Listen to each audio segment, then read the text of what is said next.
Sampai di segmen terakhir di Rakyat Bersuara, saya akan menyampaikan kesempatan pada segmen terakhir ini kepada masing-masing narasumber. Yang pertama saya berikan kesempatan adalah Bung Reza Indragiri. Silakan Bung Reza.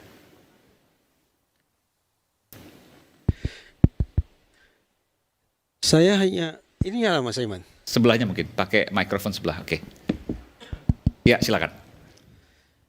Kurang lebih 3 jam lalu bersama teman-teman Diskursus.net, saya berbincang dengan orang yang hampir nasibnya sama dengan Saka Tatal, yaitu anak muda yang pada tahun 2017 ditangkap oleh polisi, mengaku dipukuli, akhirnya dibawa ke ruang sidang, proses hukum mengandalkan pengakuan. Tapi 3 orang hakim tanpa dissenting opinion bulat menyimpulkan, memutuskan tidak terbukti. Bebas. Apa yang ingin saya katakan? Dalam kasus geng motor Jatiwaringin All Star itu, kerjasama yang baik antara terdakwa dengan penasihat hukumnya berujung pada gilang gemilang. Pada kasus Cirebon ini, saya khawatir ini kombinasi dari 2 hal. Kekhawatiran ya, jadi bisa diuji. Pertama, dari otoritas penegakan hukum, ada kesan sudah terjadi miscarriage of justice. Dan pada saat yang sama, di seberangnya ada bad lawyering, proses pendampingan hukum yang tidak optimal. Kombinasi antara indikasi miscarriage of justice di satu sisi dan bad lawyering atau pendampingan hukum yang tidak optimal di lain sisi berakibat pahit. Kaum rakyat jelata semacam ini akhirnya merasakan nasib yang bukan alang kepalang pedihnya. Sungguh-sungguh saya berharap bahwa sekarang semua pihak terbuka hatinya, terbuka pikirannya, koreksi kembali segala kesan atau indikasi miscarriage of justice, dan kepada teman-teman advokat, Pak Agus, Pak Razman, Pak Yudi, Bu Titin, Mas Farhat mungkin di luar sana, ada Pak Yogi, Pak Tony, Pak Muhtar dan kawan-kawan, pastikan kali ini mereka melakukan pendampingan secara optimal sehingga tidak dicap lagi sebagai bad lawyers alias pendamping hukum yang tidak optimal bekerja. Bung Boris, silakan. Ya, kalau dari saya begini. Dalam banyak kasus kita itu suka miss atau keliru dengan sistem pembuktian yang kita anut. Sistem pembuktian di Indonesia ini itu pembuktian negatif, Mas Aiman. Jadi 2 alat bukti yang sah. Bukan cuma 2 alat bukti, 2 alat bukti yang sah dan keyakinan hakim. Oke. Jadi suatu kasus itu harusnya diproses, bukti-buktinya itu haruslah benar-benar sah dan bisa meyakinkan. Nah, untuk kasus Peggy ini kan jadi banyak pertanyaan. Tapi poin saya adalah alat bukti yang sah itu harus diperoleh secara benar, sesuai prosedur, tidak ada penyiksaan dan lain-lain. Apabila ada, maka itu dikategorikan tidak sah. Cara memperolehnya tidak sah. Implikasinya adalah bukti itu tidak bisa digunakan sebagai alat bukti. Dan hakim wajib mengesampingkan alat bukti yang diperoleh secara tidak sah. Itu namanya exclusionary rules.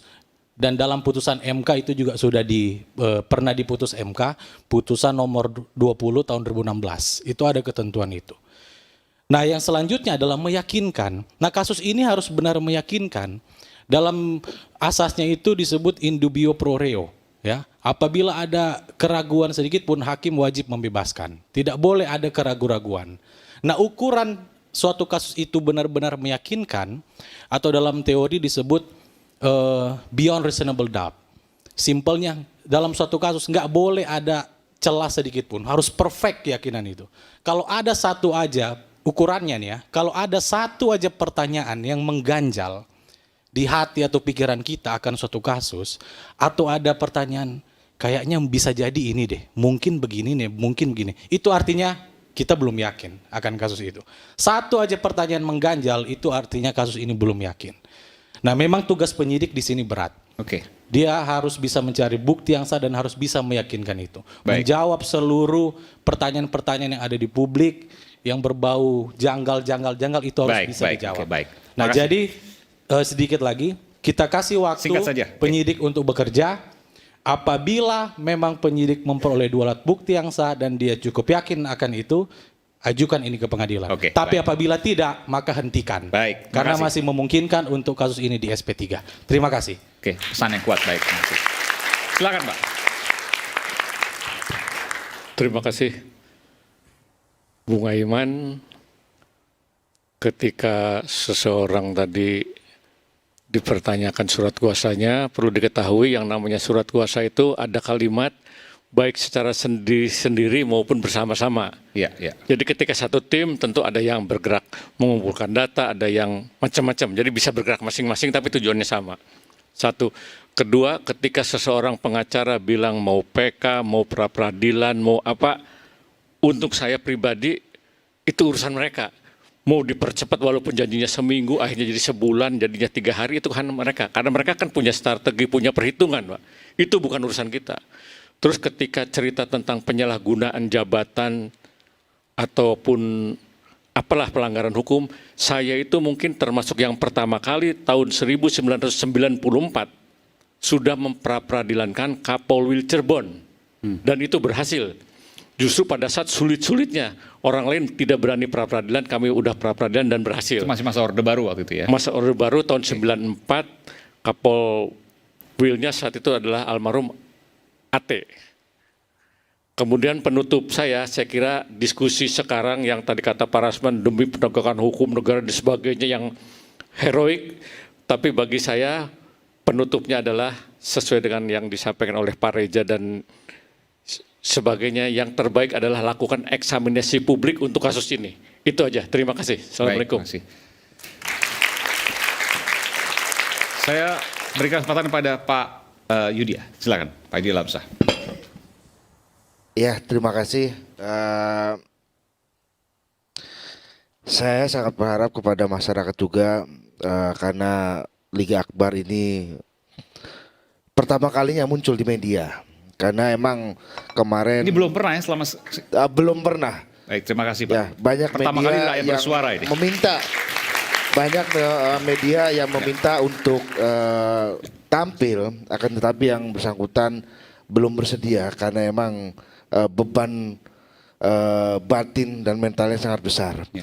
Nah, pada kesempatan ini saya ingin mewakili Liga Akbar bahwa yang bersangkutan selama inilah sebelum pengungkapan kemarin fakta yang sebenarnya merupakan beban yang sangat berat bagi kehidupannya karena ada sesuatu yang ditutupi, tidak sesuai dengan fakta dan berakibat kepada beberapa orang menjalani masa hukuman. Nah, pada saat ini Liga Akbar ingin mengungkapkan yang sebenarnya. Mudah-mudahan dengan pengungkapan yang tidak seberapa lah, tapi bisa memberikan manfaat Ya.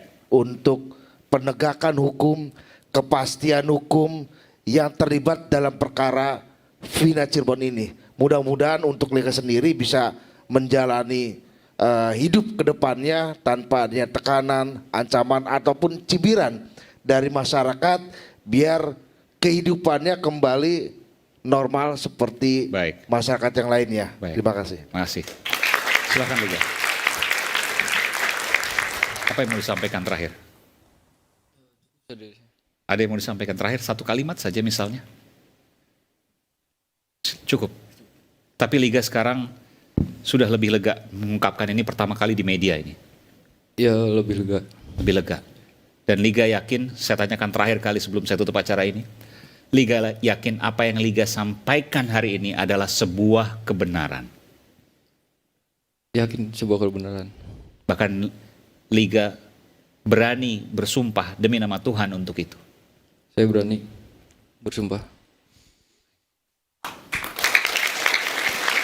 Silahkan Ibu. Ada pernyataan.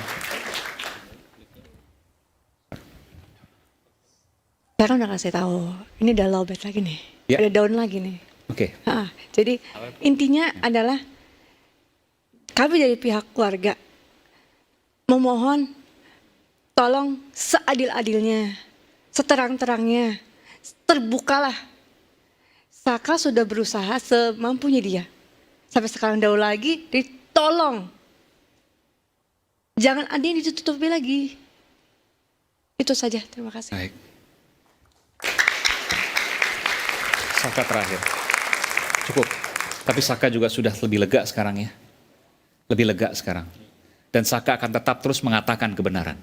Kalau Saka pribadi sih, Saka maju terus nggak akan mundur. Tidak akan mundur. Saka berani untuk itu. Mengatakan kebenaran. Saka berani. Saka merasa bahwa ketika mengatakan kebenaran maka Tuhan bersama Saka. Amin. Ya kalau Saka pribadi mah, Saka mah maju terus nggak akan pernah mundur. Tidak akan pernah mundur. Baik.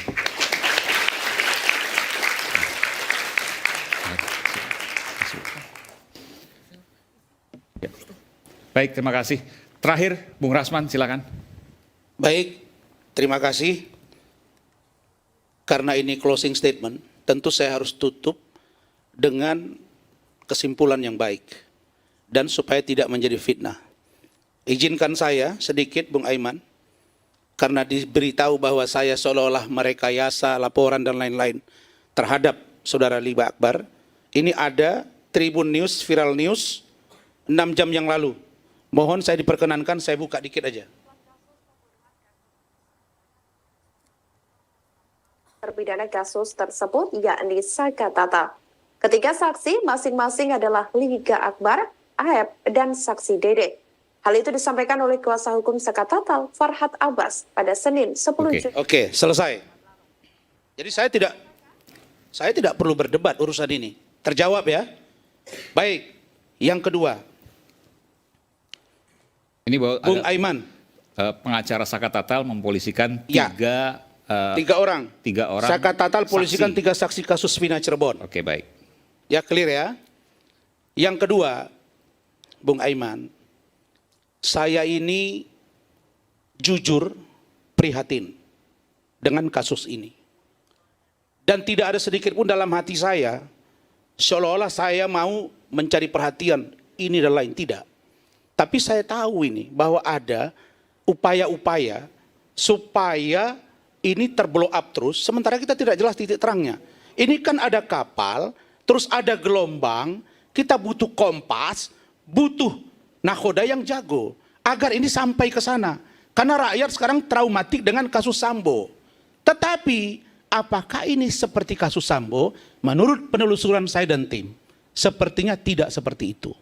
Bahkan tadi sore, ada pengacara yang preskon, dan mengatakan bahwa meminta Pak Presiden membentuk tim pencari fakta. Karena hanya Presidenlah yang punya kuasa dan tidak punya kepentingan. Ini artinya menuduh ada orang yang seolah-olah termasuk Kapolri. Bahwa seolah-olah Kapolri tidak bekerja untuk ini. Padahal kasihan juga, mereka sudah bekerja. Mereka serius. Jaksa juga serius. Hakim juga serius. Yang saya paling prihatin adalah Pak Indra Giri. Dan yang kedua sahabat saya ini Pak Boris. Ini kan kejadian 2016. Sekarang yang meriksa itu urusan Peggy 2024. Orangnya sudah beda-beda. Jangan samakan yang lalu dengan sekarang. Makanya kita awasi. Agar apa? Agar prosesnya benar. Kalau ada yang salah, kita tuntaskan. Saya nyatakan bahwa kalau polisi salah tangkap, pasti konsekuensinya berat. Dan hukum mereka. Tapi kalau ternyata Peggy dan pelaku yang lain benar, maka hukum Peggy dan yang lain-lain. Begitu juga dengan penganiayaan yang katanya. Saya tidak mau bangsa ini berbenturan, ribut. Kenapa ribut, Bung Aiman? Karena beda dengan kasus Sambo. Kalau Sambo begitu diperiksa, dia ngaku, Pak Reza. Dia ngaku, Pak Reza. Bung Boris. Awalnya yang kan ini tidak ngaku. Awalnya Awalnya tidak, begitu tidak. diperiksa ngaku. Ini tidak ngaku. Nggak ngaku, terus mutar-mutar keterangannya. Yang buat kita ini capek siapa sih? Kan keterangan mereka juga yang berubah-ubah ini. Begitu juga dengan penyidik, pusing. Nah karena itu, mari kita lakukan upaya hukum yang benar, tegakkan. Saya yakin dan percaya bahwa Polri bisa mengatasi ini. Terakhir, saya dan keluarga jujur tertekan juga. Buat apa juga ayah lagi masuk TV, udah capek kok enggak? Saya berprinsip, tarjun najata walam tasluk masalik inna safina la tajriyan al yabas. Kamu tidak akan pernah mendapatkan apa yang kamu cita-citakan kalau kamu tidak memberanikan air mata bahkan nyawa, karena kapal tidak akan pernah berlayar di atas daratan. Itulah saya. Terima kasih. Baik, terima kasih Bapak Ibu semua. Kotak Pandora pembunuhan Vina pelan-pelan terbuka. Lalu kemudian pertanyaannya kini, apa yang sesungguhnya terjadi? Benarkah ada peradilan sesat yang salah menghukum para terpidananya? Jika benar, maka kasus Sengkon dan Karta berulang.